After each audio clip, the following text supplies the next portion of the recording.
Salve, salve pessoal, tudo bem? Meu nome é Luiz Marcelo, mas todo mundo me chama de Luba. Por favor, fiquem à vontade. Eu sou sócio-diretor da Digital Solvers e hoje vamos falar de um assunto muito interessante. Vamos falar de segurança, vamos falar de empreendedorismo lá fora, vamos falar de coisas muito legais com um convidado muito especial. Thiago Retzke, por favor, faça as honras da casa. Luba, meu parceiro de bancada, mais um episódio. Galera do canal Pharma, prazer estar aqui com vocês. E hoje um convidado muito especial, um convidado internacional que estará ou esteve conosco no Pharmatech Conference, Otávio Freire. Muito obrigado pela presença. Aê, muito bom. Obrigado Otávio, seja bem-vindo, Otávio. Obrigado por ter me aqui. O prazer é nosso, Otávio. O Otávio, ele é CTO e cofundador da Safeguard Cyber, uma solução muito interessante que a gente vai explorar no decorrer do episódio. E Otávio, a gente conversava aqui um pouquinho antes, compartilha com a gente como é essa coisa de ser empreendedor em outro país, levando brasilidade, levando inovação, pioneirismo. Compartilha com a gente como é que foi isso. Tá certo. Minha brasilidade, por sinal, é minha arma secreta. Depois de ter fundado 3 empresas nos Estados Unidos, né? Não é só a brasilidade, é a baianidade. E a baianidade também, vamos incluir, sem dúvida. Eu sou de Salvador, original de Salvador, na Bahia. Acabei fazendo um mestrado nos Estados Unidos. E me juntei a uma empresa chamada Oracle, uma grande empresa de software e tecnologia baseada na Vale do Silício. Mas de lá eu juntei uma startup em Nova York. Nós inventamos o primeiro aplicativo para a internet. Não tinha lógica na internet, né? Você não tinha como fazer nenhum processo de business na internet, porque era só HTML, né? Não tinha... Em que ano foi isso, Otávio? Isso foi 1997. Que legal. Então, me juntei nessa empresa depois da Oracle. Eu era funcionário número 32.000 na Oracle, mas era número 8 na Interworld, né? E a ideia era encapsular esse HTML num pacote. Como é que veio essa ideia do aplicativo, né? Porque realmente é disruptivo, né? Sem dúvida. Nessa época, inclusive, a gente não tinha celular ainda. Claro, tinha celular, mas ainda não tinha as lojas. É muito diferente do que a gente tem hoje de Apple Store ou de Google Play. Como que foi? De onde surgiu essa ideia? Veio baseado na necessidade dos clientes, né? De fazer coisas simples, como receber pagamento, tomar dados de shipping para mandar pacotes e olhar quanto tem de inventário de um certo produto e botar na internet um catálogo, né? Essas coisas básicas não podiam ser feitas. Então, nós criamos um processo de fazer uma programação de trás de requerimentos da internet. Então, a Interworld explodiu de tamanho. Nós fizemos um IPO tinha 2.000 funcionários quando fizemos o IPO. Nasdaq. No Nasdaq, crescemos há muito. Mas daí eu fui para a segunda empresa nessa altura agora, chamada Q Strategies. E era baseado em fazer integrações para e-commerce sites, né? E aí fizemos todos os grandes sites que você pode pensar, como a Nike, como a Disney, como a American Eagle Outfitters. Foram as primeiras iniciativas de pagamento online, né? De ter e-commerce de business, verdade, né? Não existia e-commerce. Em 1999, o site da Toys R Us, que rodava nossa tecnologia, foi assim... Até hoje se conta o volume que a Toys R Us tomou de pedidos de brinquedos em 1999. Mas, como tudo bom, chega-se ao fim. Tivemos o internet boom, tivemos o internet bust, né? Yeah. E, Otávio, você é um sobrevivente da bolha.com, então, né? Isso. Mas antes da gente avançar, eu queria que você compartilhasse com a gente até que idade você ficou aqui no Brasil e como é que foi esse processo de ir para fora? Pois é, então eu nasci em Salvador, meu pai foi fazer um PhD na Austrália, então nós se mudamos todos para a Austrália. Eu tinha 5 anos de idade, né? Então, aos 5 você ainda está aprendendo a falar, escrever. Então eu aprendi a falar e escrever inglês. Inglês australiano. E de lá eu acabei indo para morar no interior do Ceará, em Sobral. Quando você estava começando a aprender o inglês, agora você vai ter que aprender o cearense. Voltamos ao Brasil. Eu não falava muito mais português. Minha irmã mais nova não falava quase nada. Então tivemos que reaprender o português no Ceará. Né? Mas depois eu vim e comecei a fazer universidade na UFBA, na Escola Politécnica. Eu sou engenheiro civil formado na UFBA.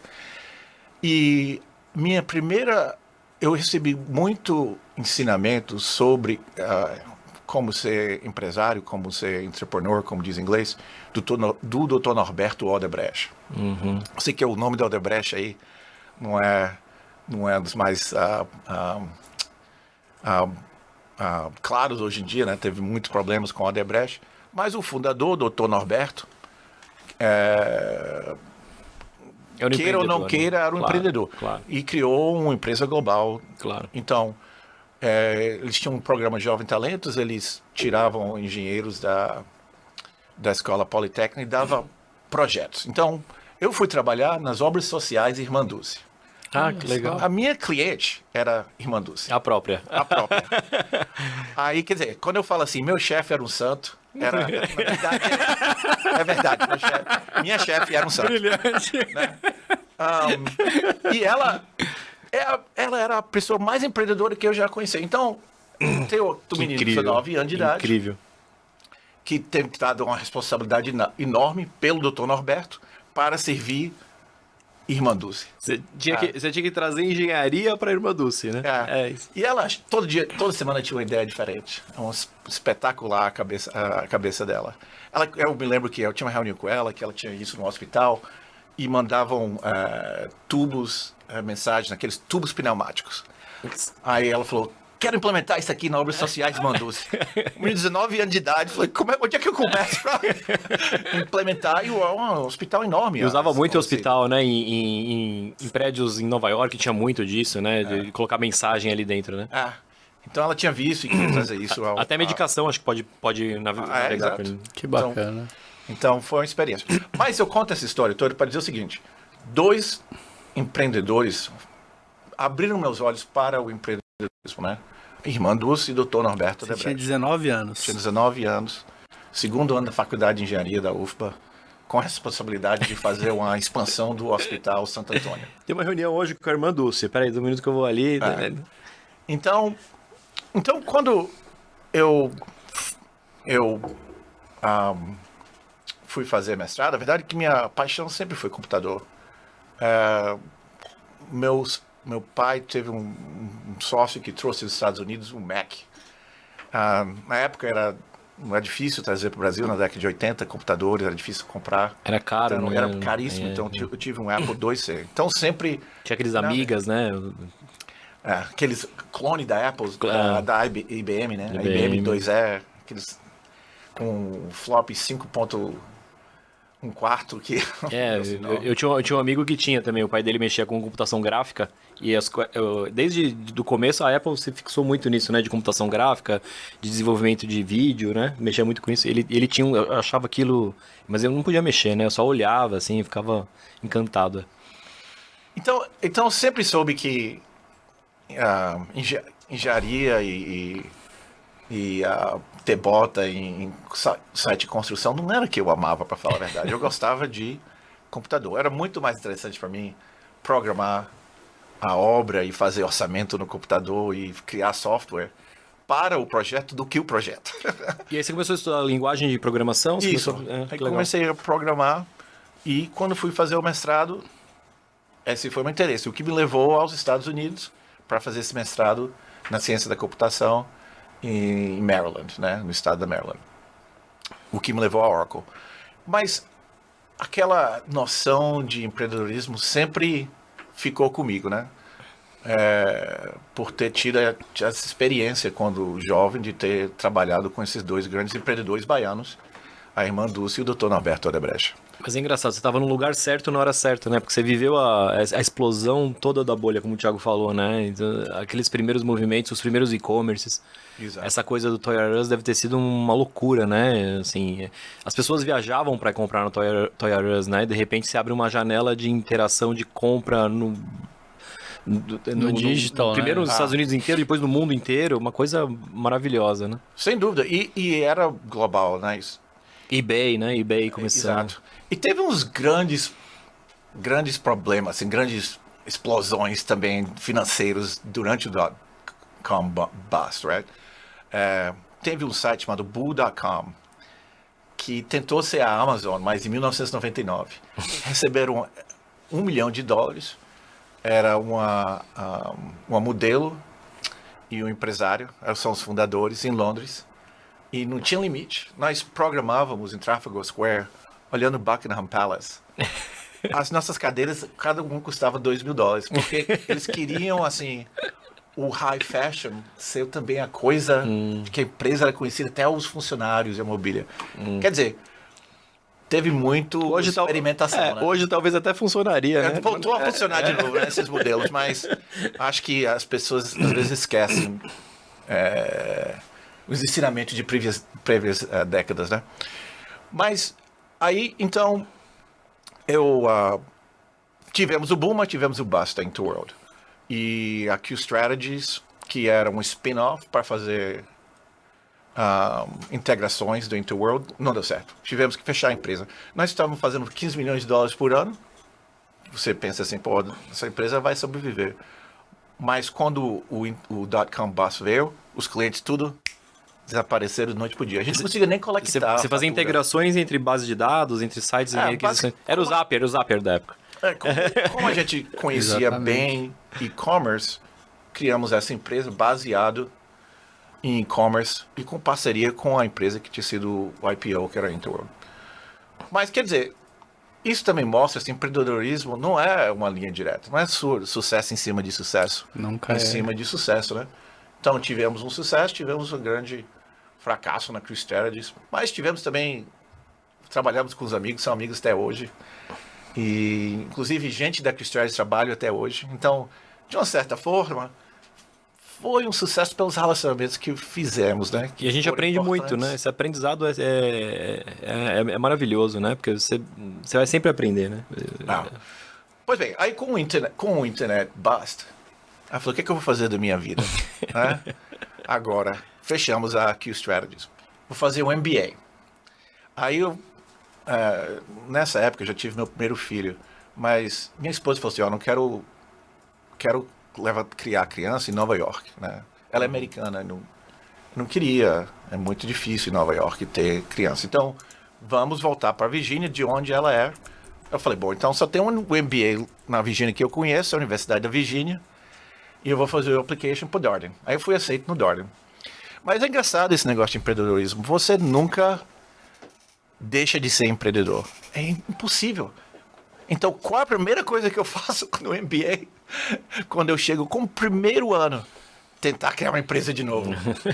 Por que não, né? Por que não?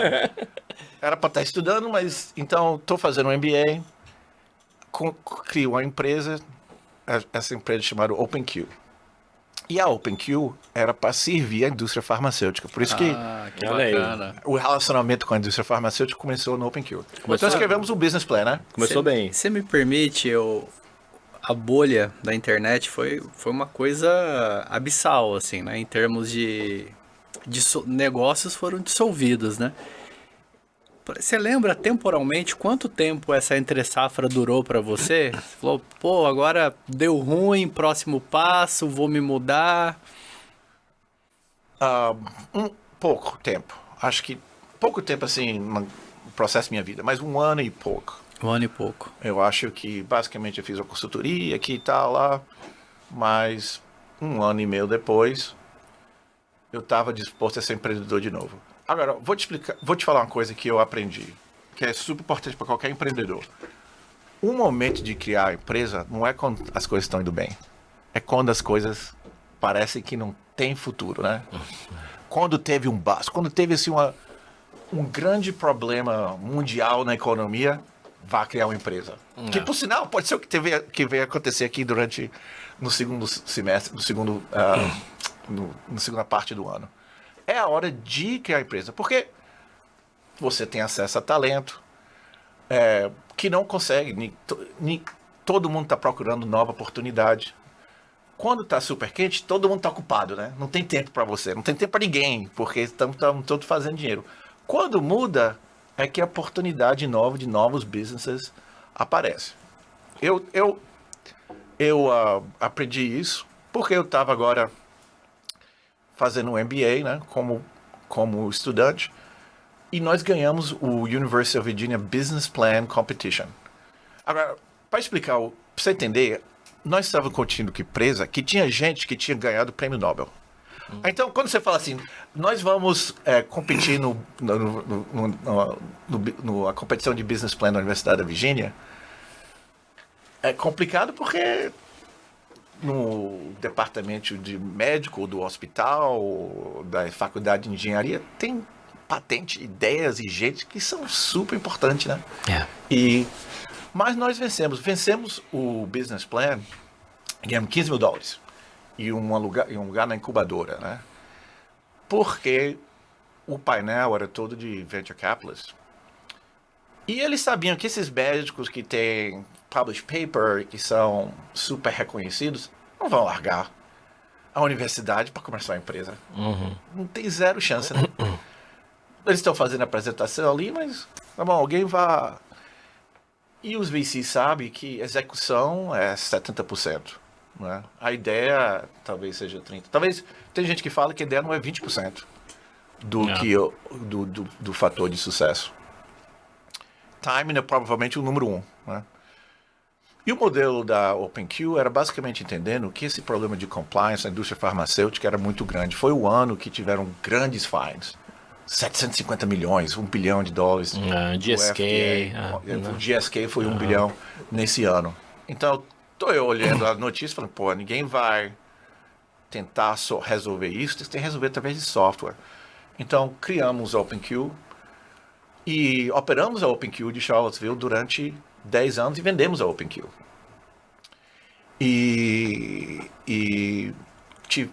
No auge da OpenQ, das 40 maiores empresas farmacêuticas do mundo, 35 eram clientes.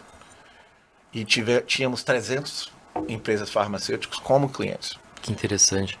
E então vendemos a OpenQ depois de 10 anos, começando a universidade, né? E já era uma camada de compliance que você instalava em cima dos softwares que ali estavam instalados para se usar, é isso?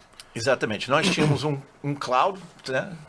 Onde as indústrias farmacêuticas podiam criar relacionamentos com os seus key opinion leaders de uma forma... Transparente. O Thiago vai saber o que esse termo quer dizer. Acho que a audiência vai saber desse termo quer dizer, né? Que Medical Science Liaisons, ou MSLs, podiam interagir com transparência e com visibilidade, com compliance. E compliance. Tínhamos vários produtos. Tinha um OpenKOL, para KOL Management. Tinha um OpenIS, for Investigative Initiative Studies. Tinha OpenGrants, for Grant Management. Tinha OpenMSL, for Medical Affairs.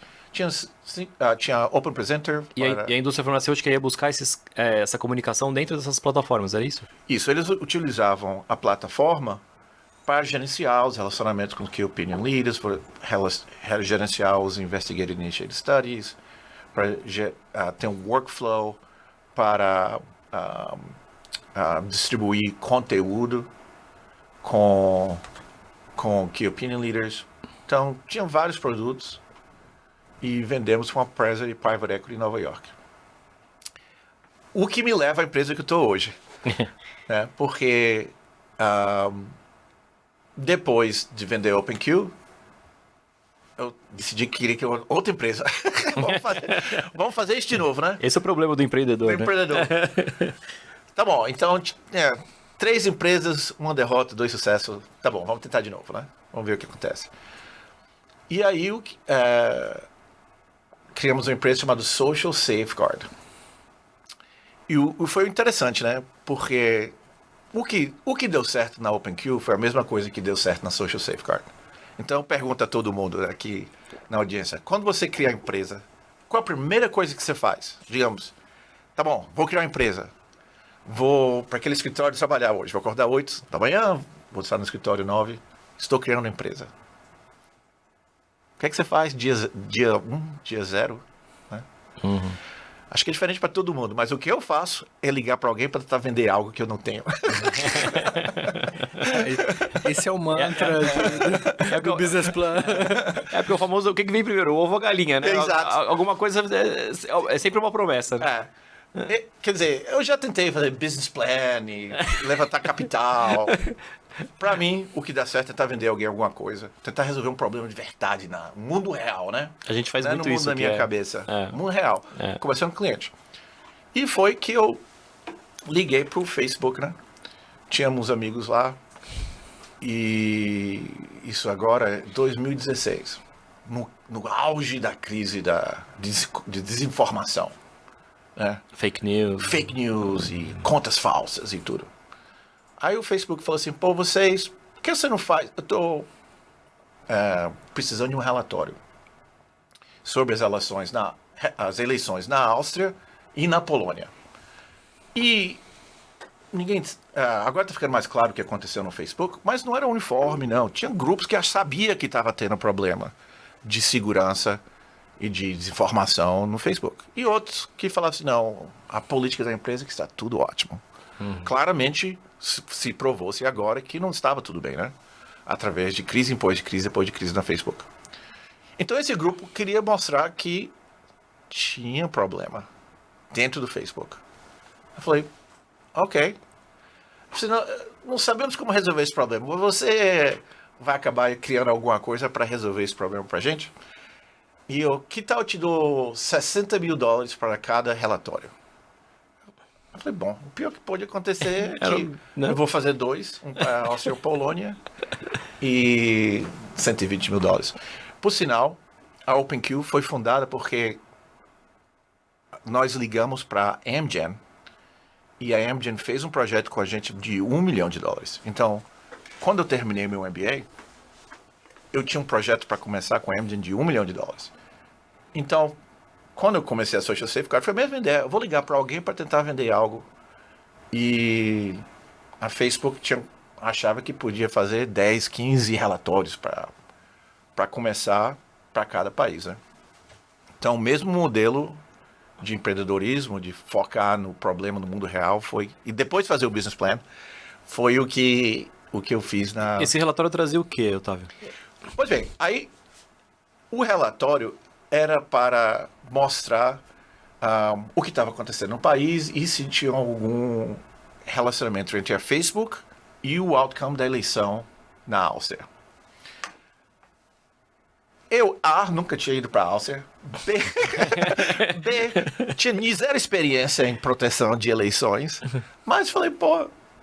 Porque tem uma análise... Convenci que esse cara... É uma análise muito de sintaxe, né? De entendimento das ideias, né? De cognitiva, né? Assim, de inteligência artificial avançada, né? Exato. De contexto, né? Exato. Para resolver esse problema, acabei criando o coração da Safeguard Cyber. Né? Então a Social Safeguard become Safeguard Cyber. Mas a tecnologia, você está exatamente certo. É difícil. Não são só palavras. Mas é possível. São palavras com contexto. Contexto e intenção do que a pessoa está tentando comunicar. Difícil, problema difícil técnico. Né? Mas, vamos lá, vamos tentar resolver. Aí eu vou para a Áustria e consegui para uns amigos meus. Você vai conversar com... E aqui você acha que é a baianidade dando certo. É sobre relacionamento, né? Você vai conversar com um editor do extrema esquerda, do jornal de extrema esquerda. Você vai conversar com o diretor de extrema direita. Você vai encontrar com o fundador do Red Bull. Você vai encontrar com o presidente da American Red Cross na Áustria. Você vai encontrar com a inteligência austríaca, com o attaché em Moscou, na Rússia. Para entender a cultura da cultura. coisa. Né? Você vai encontrar com um deputy do serviço foreign state, né, de serviço diplomático austríaco, tá bom. Porque o que eu tinha chegado à conclusão é que eu não podia engolir todas as redes sociais, mas eu podia decidir quais são os assuntos que poderiam influenciar a eleição, né? Mas eu precisava de contexto. Então fui, entrevistei isso tudo, entendi o contexto, entendi que grupos, que sites, que notícias eram importantes para o processo eleitoral. Então captamos, aí como também sou programador, escrevi uma forma de captar do Facebook, com permissão do Facebook, captar essa informação. Agora eu tenho milhares e milhares de posts, né? Em austríaco. Temporalmente a gente estava Eu não em falo austríaco também. 2016. 2016. Aí foi que, pô, não tem como resolver isso, né? Achamos... Aquelas coisas do Intercept foi mais ou menos nessa época? Quando foi que foi um poucos anos depois. Foi um pouco depois, né? Temporalmente, sim, um pouco depois. Eu tava tentando achar se era mais ou menos nessa época. Tava achando que você trabalhava lá. E vou voltar pro sinal como isso tem a ver com a indústria farmacêutica. Aguarda paciência. Então, o que precisou escrever foi como é que eu vou interpretar de uma forma multilingual para entender o conteúdo e intenção, né? Aí, no fim, conseguimos escrever, fizemos o relatório, apresentamos ao Facebook. Aí a pessoa encontrou, excelente, você vai apresentar isso para o presidente de política da Facebook, que reporta para o Mark Zuckerberg. Excelente. Para dar o green light para os outros repórteres. Porque eu entreguei o da Áustria e da Polônia. Pois bem, encontramos o senhor, aí 10 minutos eu vi que tinha zero interesses no relatório. Zero. Começou a basicamente dizer, olha, nós já investigamos isso aqui, não tem problema de desinformação nenhuma na Facebook. Quem contratou esses relatórios? Não, isso aí não precisamos de terceiro party, não. Fizemos esses relatórios internamente, não tem problema nenhum de desinformação. Tá bom, então estou eu aqui, tinha escrito um programa, né, com uns developers, e o grande projeto da Facebook virou um projeto da Facebook, né? Mas eu sabia que eu tinha construído algo especial, né? Que se aplicaria em qualquer base de dados, se aplicaria, né? Eu pensei, quem é que eu conheço do meu passado que tem interesse nisso? A indústria farmacêutica. Sim. Porque a indústria farmacêutica tem basicamente o mesmo problema da Facebook. Milhares de funcionários do mundo todo, altamente multilingual, né? Conversando com clientes o tempo todo. Conversando, mas os problemas não são de desinformação. Por sinal, a quem mais que eu ia vender desinformação? A não ser Facebook e governos, né? E políticos. Não é um... Mas o problema de compliance, usando a tecnologia para compliance, podia mudar como as empresas ficam mais digitais. E isso que agora está acontecendo em 2017, 2018. O grande push de digitalização, the big digital transformation, né? As empresas estão começando agora a adotar comunicações digitais. O mundo está acelerando, deixando de ser análogo para cloud, para servers, para digital, né? Então, ok, em vez de detectar a desinformação, vamos detectar problemas de compliance. Adverse Event, PII, Off-Label Promotion, né? E aí, começamos a apresentar esse produto para a indústria farmacêutica. E, de novo, o que aconteceu na OpenQ? Começamos a vender clientes. Hoje, 8 das 10 maiores empresas farmacêuticas usam essa tecnologia para monitorar WhatsApp, e e-mail, e redes sociais, muito interessante. CRM, CRM, porque Slack. É um mundo de informações que não estava registrado em lugar nenhum, né? Era oral, de um a um, e de repente você vai para uma camada que é registrável, né? E aí ele tem até um problema de legal, porque se ele tá registrando, ele tem que ter gestão sobre isso, tem que ter governança. Exato, tem que ter governança. O que acontece é o seguinte, fora da governança, existem celulares que basicamente mostra que a política da empresa não é possível de implementar, né? Criam problemas de compliance. Aí o que acontece?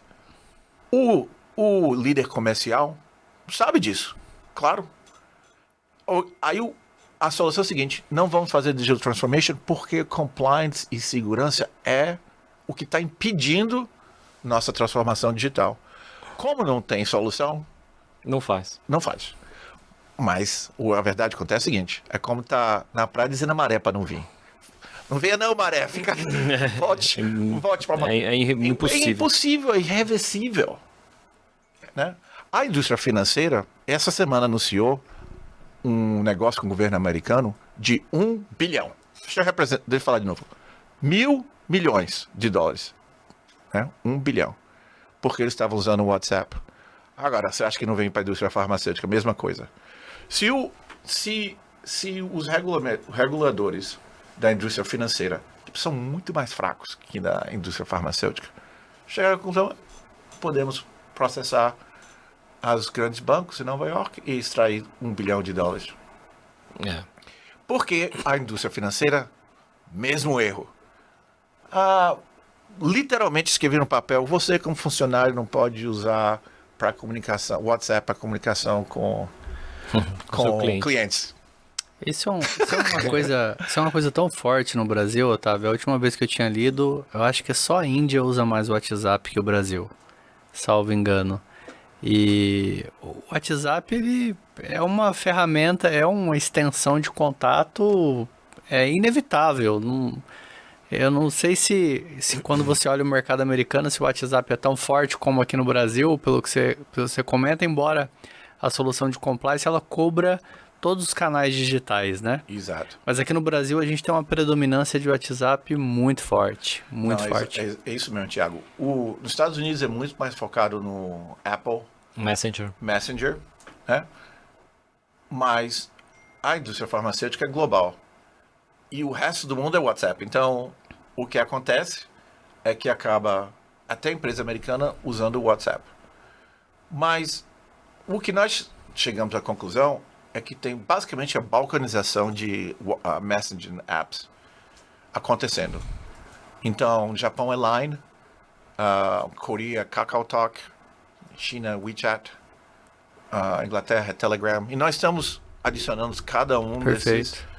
Porque, na verdade, quando é o time global de uma indústria farmacêutica, ele vai ter que gerenciar um portfólio de aplicativos. Ele gostaria que fosse só o trabalho dele ser mais fácil. Mas a verdade é que a explosão de apps, e cada região mundial e cada país escolhendo sua preferência, é verdade. Por exemplo, a Austrália baniu o WeChat, porque eles têm problema com os chineses. Né? Então,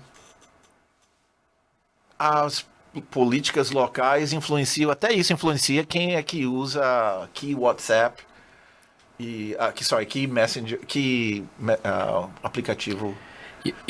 E a solução, ela passa por monitorar por cima, né? Ela não interfere no software, nada. Ela vai... É uma camada que você cria por cima disso, para que o software opere normalmente, mas você consegue identificar ali padrões, palavras.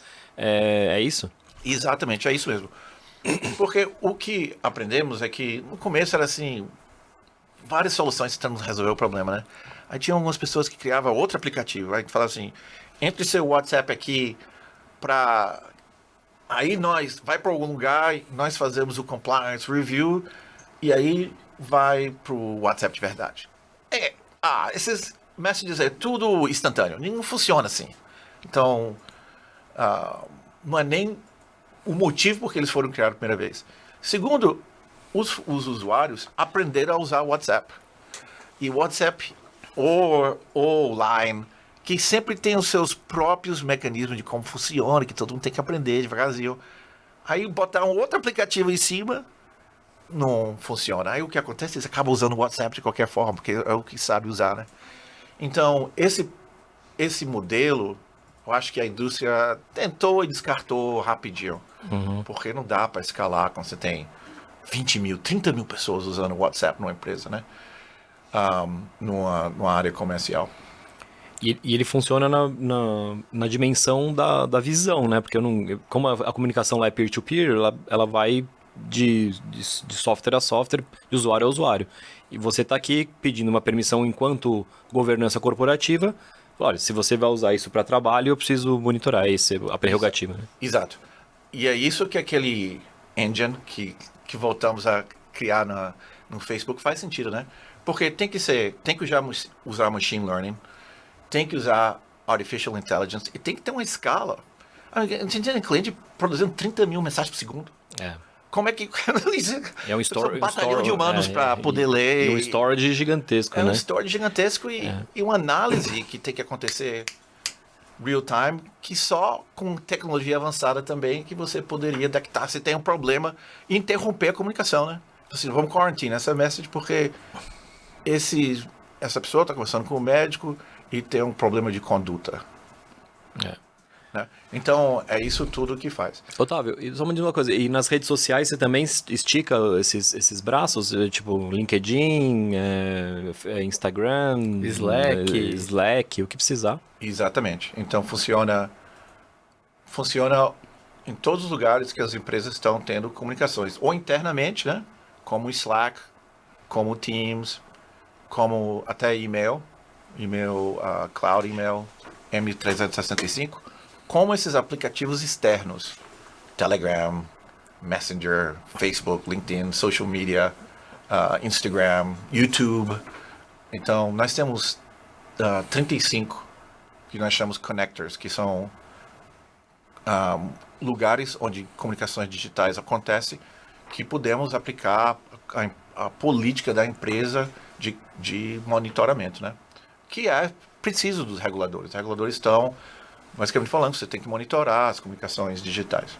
Otávio, para a gente ilustrar para a nossa audiência, você tem muita experiência nisso, você comentou até da questão da regulamentação do mercado financeiro. Para um cara que é gestor, tem uma equipe de vendas, independente do tamanho da equipe de vendas, qual que é o tamanho do problema de compliance que ele pode causar se ele não tiver uma ferramenta que cuida dessa camada? Que tipo de coisa você já viu acontecer de problema de compliance, de regulamentação? Bom, então, o problema mais extremo que eu já vi é aquele gerente literalmente indo para a cadeia. Tempo na prisão. E isso aconteceu numa empresa farmacêutica, porque a regulamentação dos Estados Unidos agora que você não pode mais se proteger. Se teve intenção da empresa, um funcionário que estava envolvido não se pode esconder de trás da empresa. O liability virou pessoal. Personal. E isso é tão sério, basicamente quebrou uns tenentes do mundo corporativo, né? Que a gente chama pierce the corporate veil. Você agora agora vocês os reguladores podem levar ao juiz, pedir as comunicações que estão no celular, e se tiver claramente que aquele gerente ou recomendou ou foi ausente no momento em que estavam criando problemas de compliance, está personally liable. É um problema extremo. Você me perguntou... Perfeito. Você perguntou o mais extremo, né? Uhum. Ajuda a ilustrar, Esse é o mais extremo. Mas eu acho assim, o menos extremo que acontece todo dia, acho que o problema da reputação da empresa se desgasta quando funcionários tratam o cliente de uma próxima terrível, um lugar, de uma forma que você não trataria seu cliente. Que não é a política da empresa. As empresas investem tanto para ser vistas como éticas e altamente profissionais. Só basta um funcionário, né, para destruir toda essa boa... Sim, você tem oscilação de bolsa e um monte de coisa aí que pode estar implicada nisso, né?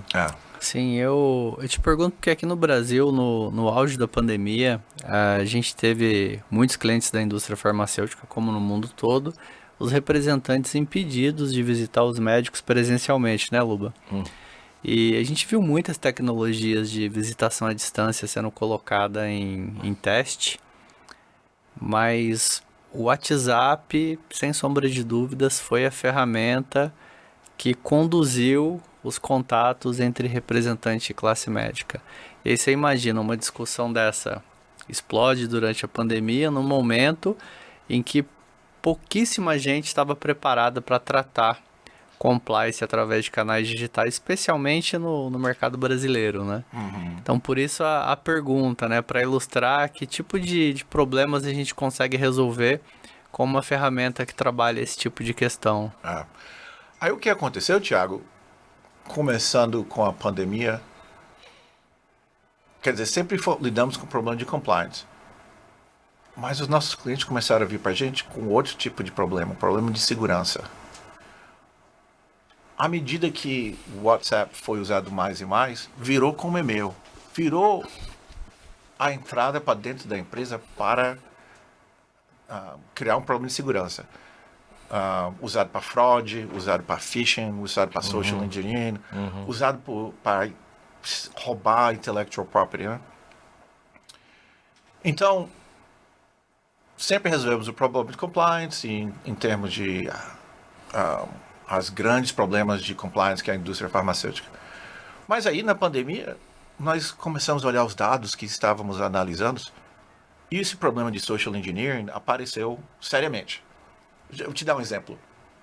Um cliente de uma grande empresa farmacêutica foi contactado com material sobre um tratamento que era uma PDF. E basicamente veio assim: passe para seus colegas, lê sobre isso aqui para saber conversar com o médico melhor e tal e tal. Vem de um amigo meu. Inocente, altamente inocente. Material de treinamento. Material de treinamento. Então, de lado para fora, para um MSL, para distribuir com os amigos deles. E ele fez isso, mandou para um grupo de 30 amigos que também são MSLs dessa empresa, da mesma empresa farmacêutica. Pois bem, o documento basicamente infectava o computador que instalava um keylogger que conectou com um site na China, que instalou um software no computador, porque você pode acessar o WhatsApp no celular e no computador, e que agora estava achando documentos e passwords dessa empresa e mandando para esse servidor na China. Otávio, para ficar claro para nossa audiência, era um PDF. Era um PDF. Era um PDF. Um PDF. E essa empresa estava assim no auge de criando o tratamento para o Covid, né? A vacina. Quer dizer, virou uma forma de ataque, virou uma forma de até assim sofisticado de países, nações e os grupos de hackers de atacar empresas corporativas para roubar a propriedade intelectual. Mas para fazer phishing, para acessar sistemas internos, tudo isso aconteceu. Então, a grande segunda evolução da Safeguard Cyber foi entender que temos que criar problemas resolver problemas de segurança, né? Então começamos a usar, em termos de intenção e conteúdo, identificar social engineering, identificar invoice and payment fraud, identificar issue de phishing, identificar issue de ransomware, achar esses arquivos que são contaminados e tirar do WhatsApp. Tudo isso porque... Que vem do aprendizado lá do e-mail, né? Exato, porque o que os problemas... Estava tudo em e-mail, os hackers obviamente não usa mais e-mail, usa WhatsApp. Os servidores de e-mail evoluíram muito para isso, né? Já bloqueiam lá no servidor, mas no WhatsApp continuou, né? Porque aqui não tem essa curadoria de segurança, exato, né? E a verdade, os e-mail não bloca também não, porque e-mail não foi feito para bloquear.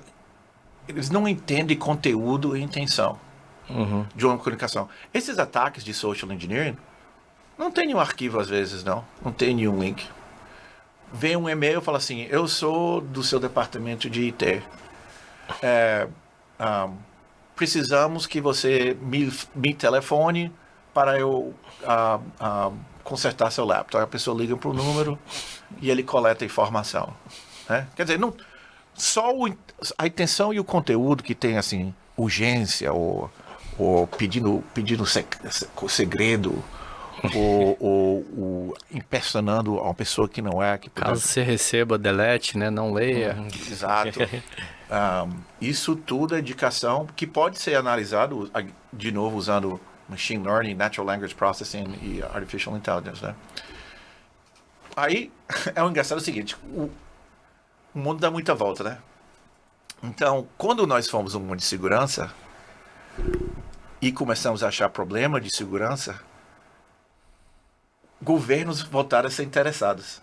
Então, nós vendemos para o governo australiano, o nosso 5º ano, que é o nosso cliente, usando para proteger o governo, o Prime Minister and Cabinet Office, de problemas de segurança.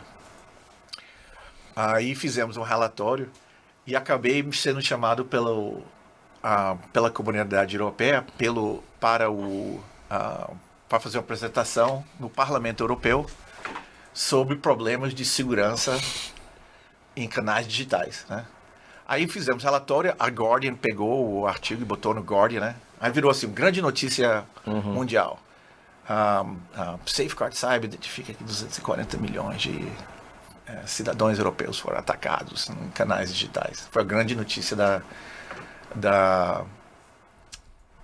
do Guardian, que me levou a apresentar ao Parlamento Europeu, que me levou a apresentar ao Senado americano, que levou o governo americano a ser cliente nosso. Que legal. Então, o US Cyber Command, por exemplo, usa nossa tecnologia. Interessante.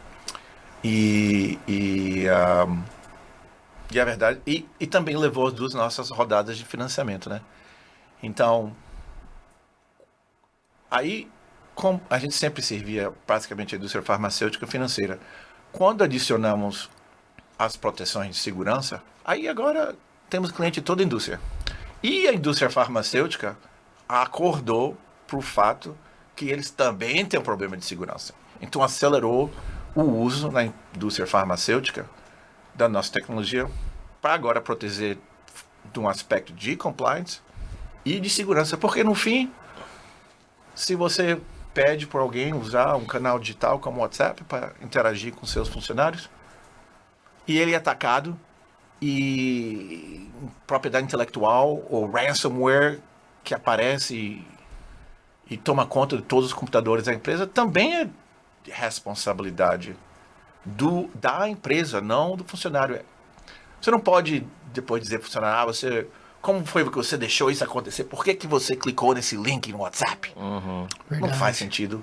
Né? Você tem que treinar, número 1, muito importante, sobre problemas de segurança nesses canais digitais. Mas 2, oferecer uma solução, né? Essa questão de segurança, só esse ano, em época de faturamento, eu nunca tinha visto com tanta força essa incidência. 2 clientes me reportaram que ia precisar prorrogar pagamento por causa de ataque hacker. Ficaram 1 semana inoperantes em termos sistêmicos e eram coisas que você não ouvia dizer. O Fleury, no auge da pandemia, teve um ataque, né? Então, fazendo todos os testes de Covid e tal, a maior rede de diagnóstico do Brasil, né? De fazer exames e tal, parou, né? Ela foi bloqueada ali por causa de ransomware, sei lá o que, né? Não conheço em detalhes, mas um ataque grande, cada vez mais frequente, né? Cada vez mais frequente. O Brasil é o país per capita com o maior número de ataques de hackers. Nossa. Por quê? É complicado responder essa pergunta. Mas tem muito a ver com a criminalidade do Brasil, que limitando outras opções, viraram para cybercrime. É como se fosse uma evolução.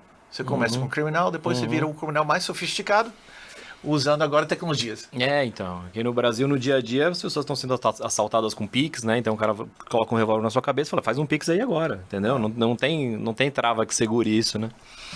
Que é incrível, mas é a evolução mesmo. Verdade. E, Até Otávio, o crime se tornou digital. até o crime se tornou digital. Se tem uma coisa que evolui é o crime, né? E embora não exista crime perfeito, né? Otávio, a gente aqui no Brasil, a gente tem um modelo de relacionamento com a classe médica que ele tá muito ancorado no papel do representante farmacêutico, né? O representante farmacêutico ele é um grande protagonista, é um curador dessa relação com a classe médica. Você tem uma experiência bem legal em mercados talvez mais maduros com relação a isso, e eu imagino que em mercados mais maduros você tenha menos relação pessoal, com tanta frequência e sequência, e você tenha uma camada digital mais robusta, né? E aí, naturalmente, soluções como a sua evoluíram mais rápido nesse ecossistema, né? Sem dúvida. É exatamente o que está acontecendo nos países, na Europa e nos Estados Unidos. E de uma certa forma também eu vejo isso no Japão. A evolução digital não é uniforme mundialmente, né? E a pandemia acelerou a transformação digital. Também não de uma forma uniforme globalmente. Você está exatamente correto. Acho que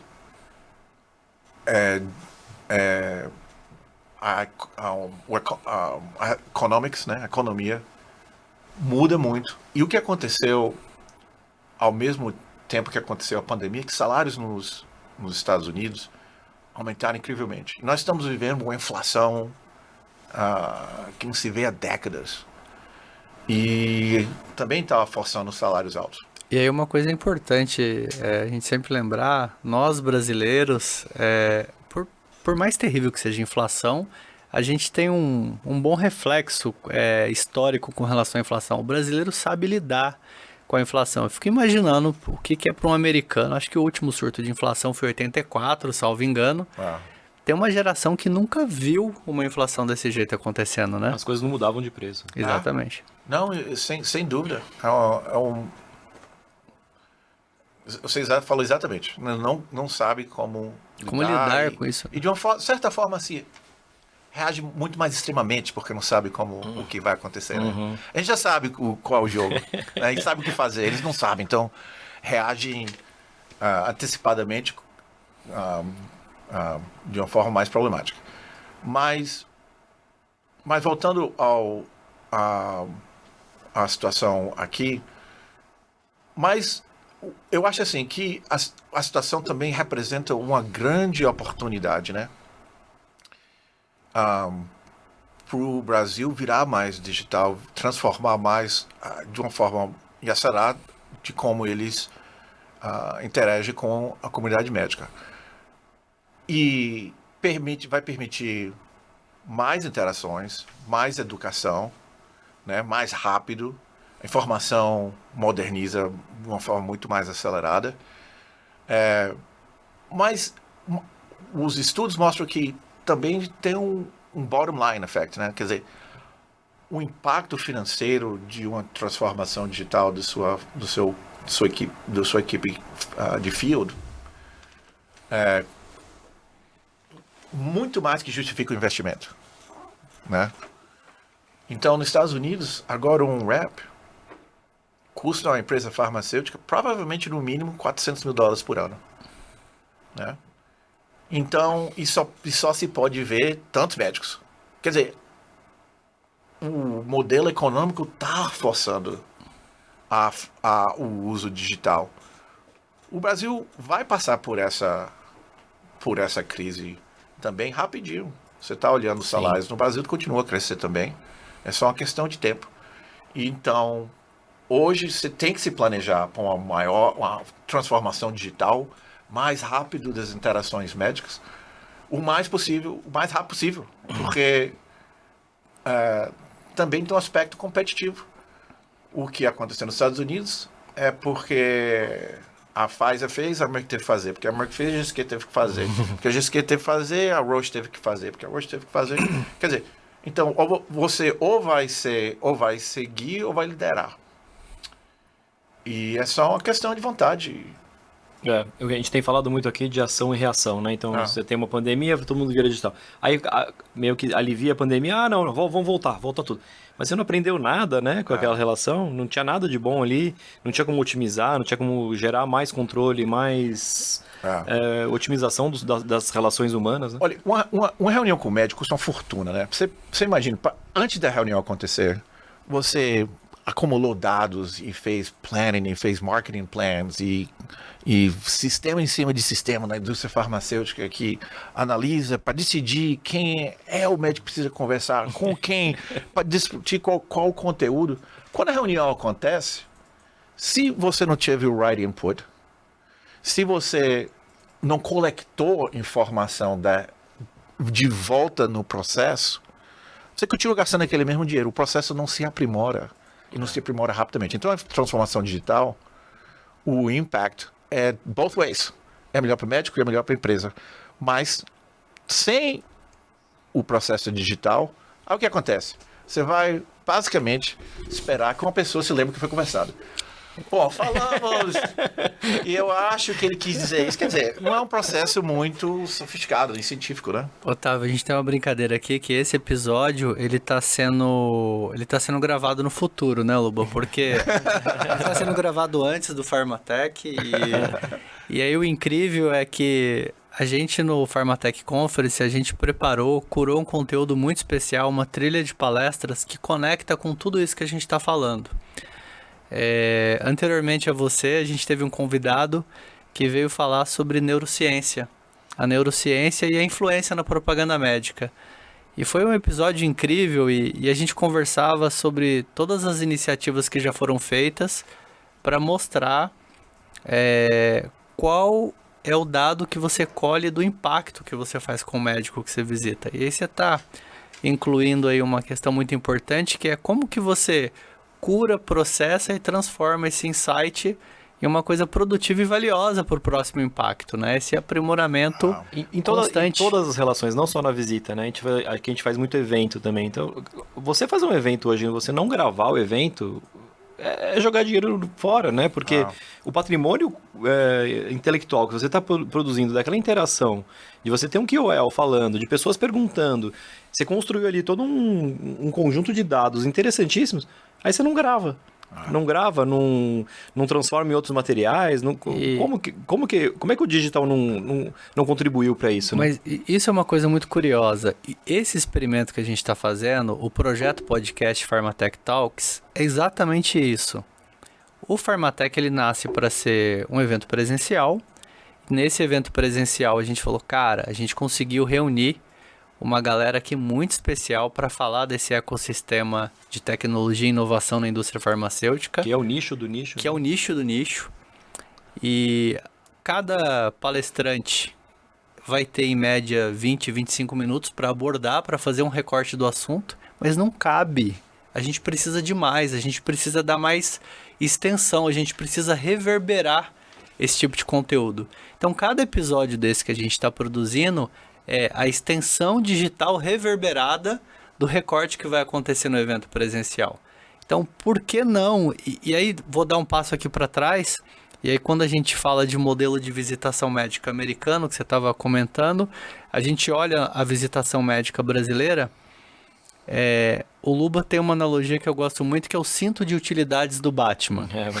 E existe uma discussão que é muito sensível com relação ao tamanho do investimento que é um representante na indústria farmacêutica.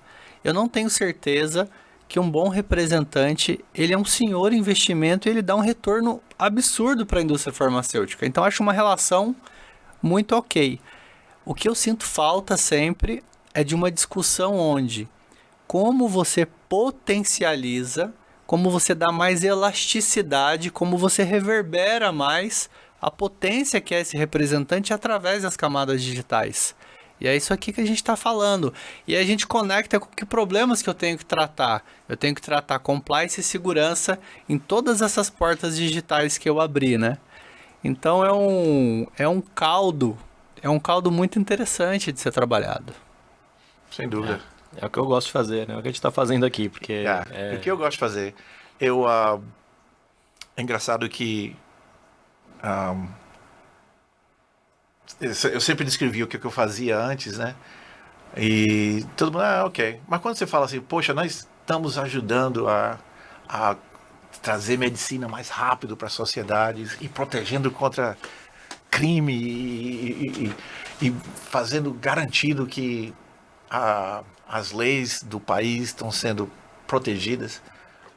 No avião, eu quero dar high five, né? E eu sempre, nos coquetéis, eu conto o que eu faço, pô, todo mundo quer conversar comigo. Então, é uma boa área de estar se trabalhando, porque você sabe que você está fazendo um bem para a sociedade, né? Nós estamos fazendo um bem para a sociedade e ajudando essa indústria super importante. Sim, e fundamentalmente no nosso mercado aqui brasileiro, que tem tantos desafios com relação a acesso em vários... E aí tem uma pergunta para te fazer, que é uma curiosidade que está relacionada a acesso.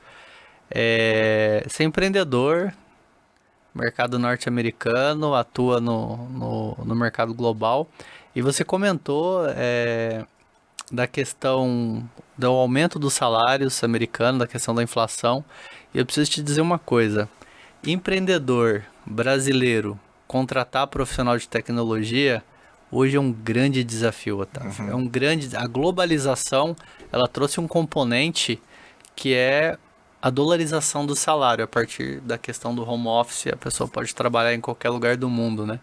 Eu até vi um estudo de alguns desenvolvedores que era um acordo aberto, que ele trabalharia para 2 ou 3 empresas, ele fatiaria o tempo dele para isso não ser um problema para nenhum dos empregadores. O home office, ele permite isso. Cara, como que é isso no mercado americano? Como que é essa disputa por profissionais de tecnologia?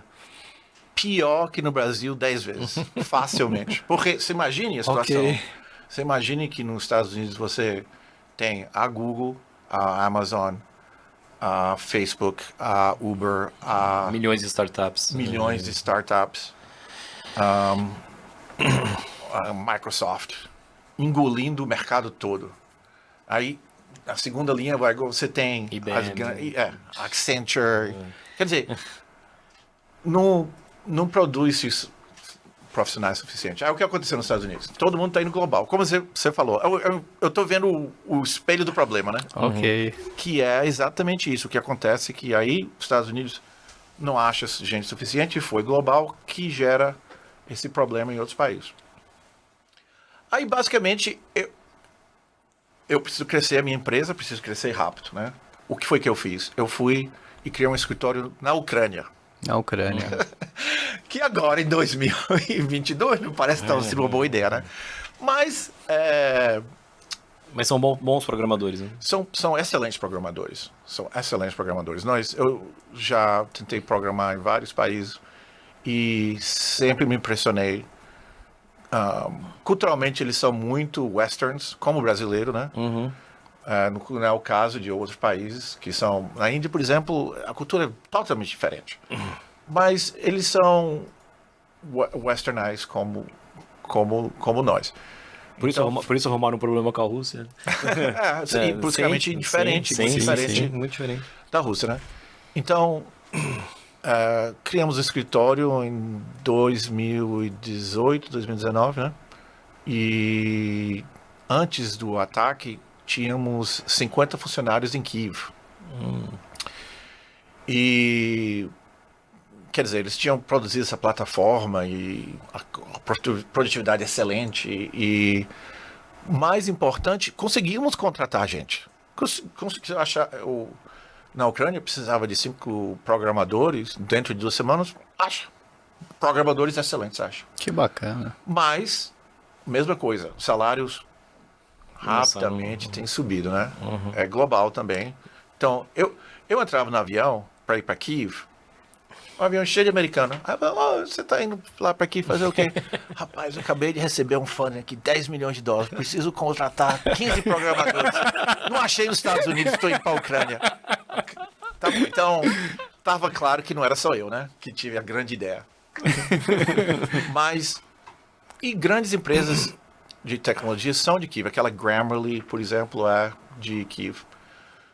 Aí o que aconteceu? Eu estava em Kiev na semana antes do ataque russo, né? E eu fui para tentar tirar a gente. Eu tenho relacionamentos no governo americano e meus colegas, meus contatos, estavam certos que a invasão ia acontecer.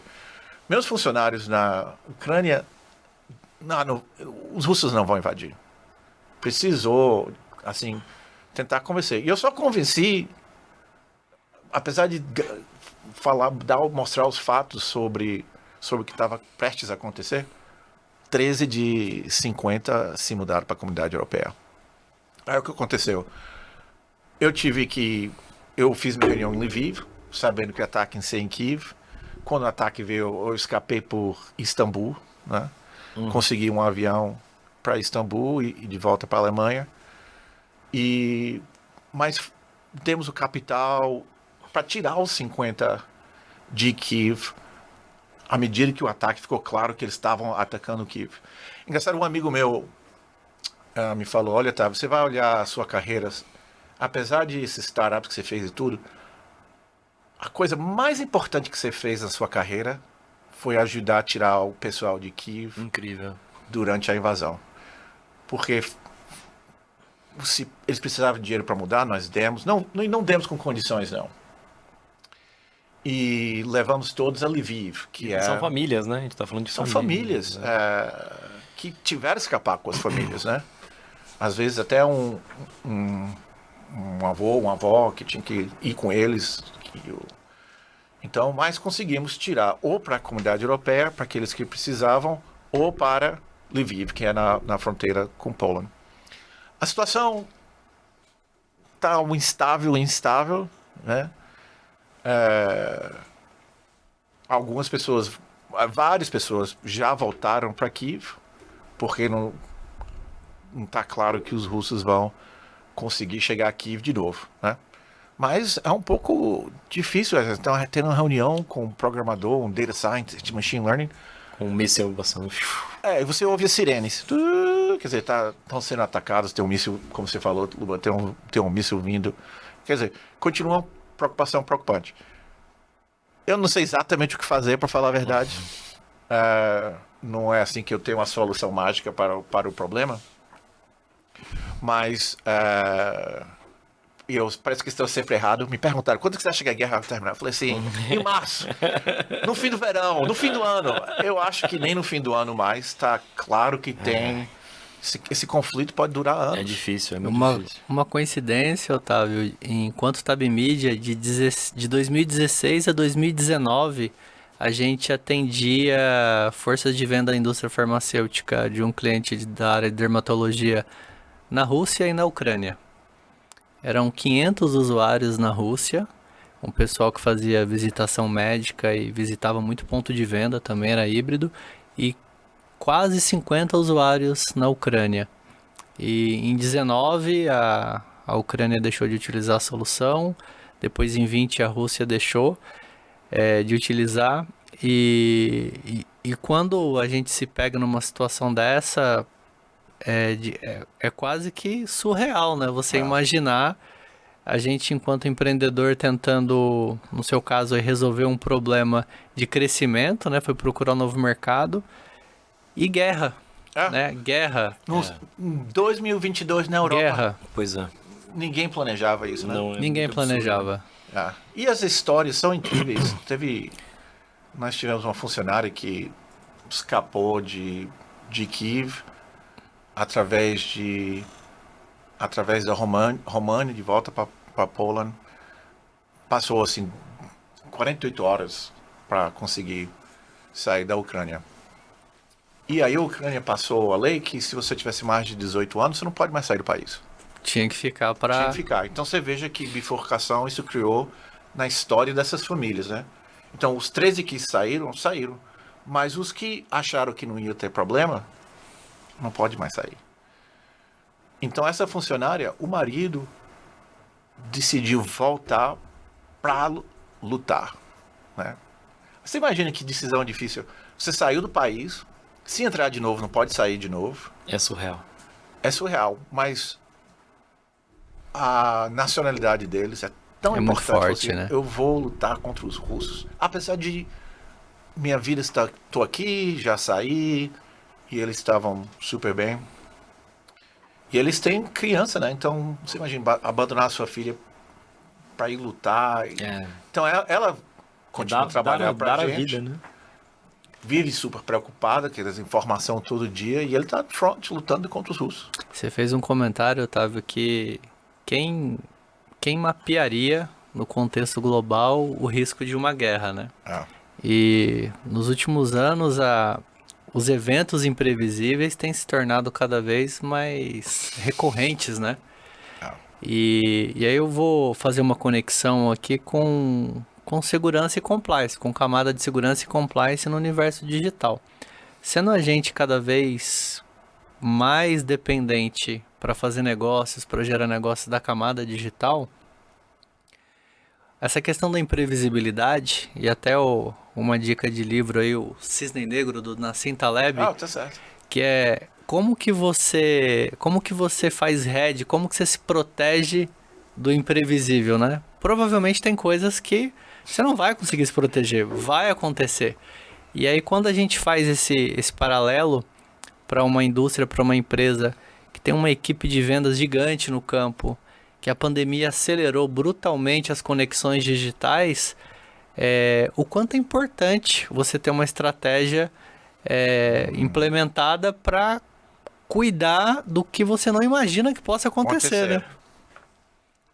Não, isso é sem dúvida o caso. E no mundo digital,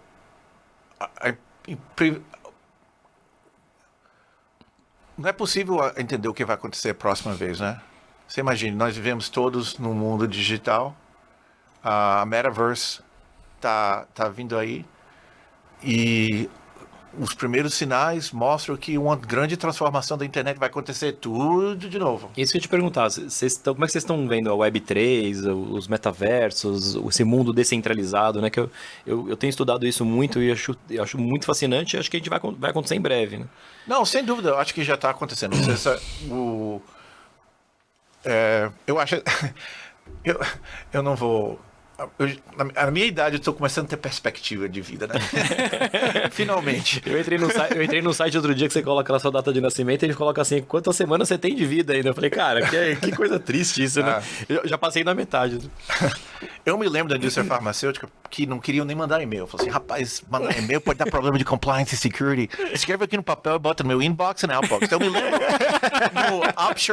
no Upshur Smith teve essa discussão. Tava implementando e-mail. Quer dizer... Falei agora, né? E foi agora uma boa piada. É uma indústria que sempre absorve tecnologia um pouco mais tarde que todo mundo, né? Então, a piada que foi agora é boa. Então, eu vi isso. Vi a internet aparecer, a indústria farmacêutica devagarzinho adotar aplicativos, né? Devagarzinho adotar digital transformation, devagarzinho. Social media. Social media comeu a internet, né? A social media é muito maior que a internet.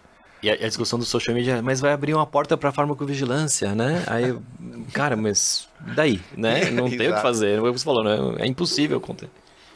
Aí, então a próxima evolução, vai ser essa internet incorporada, outros nomes que talvez usem em português. The experiential internet or the metaverse or qualquer que você que chame. Mas já vi esse filme, né? Quando as redes sociais estavam vindo, eu falei, essas redes sociais ninguém vai usar, não. Esse negócio é e-mail? Isso aí vai, isso vai durar 5 meses. Em algum momento tem essa reunião do e agora? O que a gente faz, né? Aí vira, a internet? Eu tava na reunião que eu me lembro a indústria, vários gerentes de produtos da indústria farmacêutica discutindo se a internet era importante no processo de marketing de um brand, um pharmaceutical brand. Eu estive nessa reunião. Eu estive em umas parecidas aqui. Foi meio engraçado. A gente teve um fórum para discutir a internet durante uma semana. A empresa parou e veio um cara uma menina da Accenture para explicar o que ia ser a internet, né? E as pessoas olharam, não, deve demorar isso aí, não, talvez, né? Não sei. Ficou uma semana, todo mundo fazendo workshops e discutindo, colocando post-it na parede para discutir o que a gente ia fazer, né? Então veja, como é que podemos achar que a Metaverse não vai ser exatamente o que foi das últimas 5 vezes, né? É mais provável que seja o que foi a internet, o que foi as redes sociais. Ela vai acabar comendo a rede social, né? As redes sociais fagocitou a internet e o Metaverse vai fagocitar as redes sociais. A verdade é essa. E vai se achar novos modelos de business. Olha, eu vejo o meu filho, ele tem 13 anos. Ele vive no Metaverse. Todos os amigos dele vivem no Metaverse. Ele faz jogo e bota lá na experiência virtual dele e conseguiu até vender, conseguiu gerar um capitalzinho, conseguiu algumas outras crianças comprassem o produto que ele fez. Ele programa em Java tem 13 anos. Eu sempre achei assim, que ele tinha que aprender a linguagem era Java. Não gosto de aprender espanhol, não. Vai aprender Java. Muito bom. Vai falar javanês. E ele, quer dizer, tem 13 anos, já é adepto a uma linguagem de programação. E essa geração vai virar o consumidor do futuro, né? E vem rápido. 5 anos ele tem 18. 10 anos ele tem 25, 23. O que a gente olha para produto digital, eles olham com uma naturalidade, né? Assim, não é uma coisa especial. Uma skin de um boneco ali, para eles vale muito. Nós né? estamos falando assim da Metaverse como se fosse uma coisa assim que a gente não entende, todo mundo. Ele vive na Metaverse e os amigos deles todos. E a gente tende, às vezes, a defender o discurso de que mercados tradicionais são imunes a algum nível de inovação. Olha o que aconteceu com a Fórmula 1, por exemplo. Olha quem era o consumidor de Fórmula 1, olha quem era o fã de Fórmula 1. Olha o processo de rejuvenescimento que tem acontecido com a Fórmula 1. É quase um videogame vivo hoje. Exatamente, é isso. A garotada que curte jogar Fórmula 1 virou o novo telespectador de uma coisa que tinha um modelo de consumidor bem mais antigo, bem mais tradicional, né? Então isso tá acontecendo e vai acontecer, né? Aí as perguntas de compliance e segurança e privacidade no Metaverse é um problema e uma oportunidade, né? Voltando o ciclo para ser empreendedor. Começar tudo de novo. Empreendedor, você pode olhar e falar assim, isso é um problema, você pode olhar e falar assim, tem ouro nessas montanhas. Né? Legal. Mas eu descobri seu segredo, Otávio. Olha, baiano e você teve a Irmã Dulce como cliente, cara. Isso. Como Começou brincam no interior. Começou abençoado. Você tem o corpo fechado. E aberto ao sucesso. Bom. Legal, obrigado, Otávio. Foi muito obrigado bom. A vocês. Boa obrigado, conversa. Que papo gostoso, que legal. Quanto que eu aprendi aqui hoje, foi muito que interessante. aprendi com vocês. Obrigado, incrível, Otávio. Pra galera que nos acompanha, esse episódio ele vai ao ar após o Pharmatech Conference. Ele é a extensão da palestra do Otávio. O Otávio é palestrante no evento. E queria te agradecer, Otávio. Você chegou no Brasil ontem, agenda super complicada, caótica. Nos prestigiou aqui com esse episódio de podcast. Muito obrigado. E obrigado pela parceria. Obrigado, vai ser um prazer. Pela parceria. Obrigado, viu? Obrigado. Valeu. Tchau.